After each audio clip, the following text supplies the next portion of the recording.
The first step to making ground beef jerky is selecting your meat. We want to go with something leaner here. We've got 93.7 ground beef. Ideally, you want at least 90% lean. You also don't have to use beef. We've done bison and venison. Process is still the same. We've got 4 pounds in each of these bowls, one for me and one for my wife. Next step is to mix up our seasonings. We like to do the seasonings separate before adding it to the meat, so that way we can ensure an even distribution of all the flavors throughout the jerky. My wife went with brown sugar, black pepper, garlic powder, onion powder, soy sauce, and coconut aminos, all measured to very specific amounts. Me personally, I prefer to freestyle it. We're going Redmond's real salt, garlic powder, and cayenne powder. This may be a little too spicy, we'll see. Let me know down in the comments whose flavor you're picking.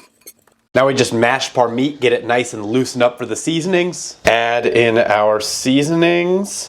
Then we just sort of mash it all up, get it all thoroughly mixed in there. One of the reasons I really like the ground meat jerky is that you're not wasting anything. With a regular sliced beef jerky, you're making a marinade, letting it soak in that marinade, and then you just throw the leftover marinade away. With this, all the seasonings and all those liquids Kylie used are in the jerky. You're gonna eat them eventually. Nothing gone to waste. It's like kind of hurting my elbows, it's so chilly.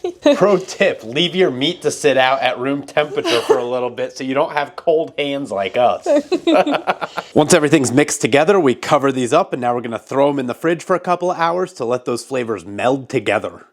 After a few hours, it's now time to make our meat jerky shaped. My wife has found this technique to be the most efficient without the use of any specialized jerky equipment, because we're just regular folks over here. Start out with 2 sheets of parchment paper, put some meat down on one of them, and then she starts to form it into a square shape.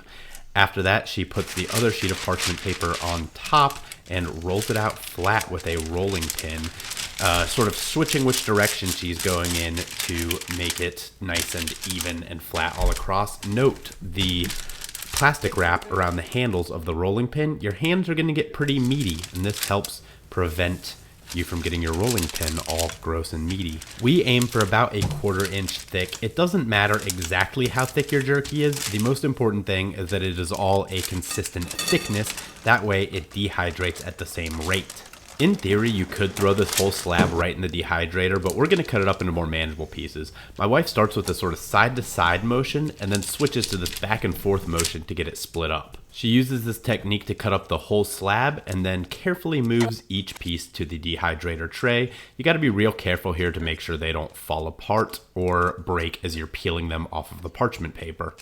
We then filled up our dehydrator with as much meat as it would hold and set it for 12 hours at 165 degrees. It won't need this entire time, but that just gives us a little room to play with. After a few hours, when my wife woke up in the middle of the night, she turned the temperature down to 145 to let it finish out a little bit lower and slower. After about 8.5, 9 hours, we turned ours off. How long yours takes will depend on a myriad of factors, such as how thick your jerky is, what kind of dehydrator you have, and how dry you actually like your jerky to be. If you're planning to eat this right away, I would store it in a paper bag in the refrigerator. We are saving this for a later date, so my wife put this in some freezer bags that you can vacuum seal. Although, unfortunately, the jerky was sharp and punctured some holes in these bags, ruining the vacuum seal. We're just gonna leave them in the freezer anyways. I'm sure it'll all work out. This stuff is great for camping trips, packing in your lunches, or just for a snack in general when you're on the go. My wife is set to give birth any day now, and these are going to make a delicious, convenient, high-protein, nutrient-dense snack. That's going to be a wrap for this video. If you enjoyed the video, be sure to check out this one next, where I talk about my favorite healthy fat sources and how to cook with them. Leave a like, comment, and subscribe. Thank you so much for watching, and I'll see you next time.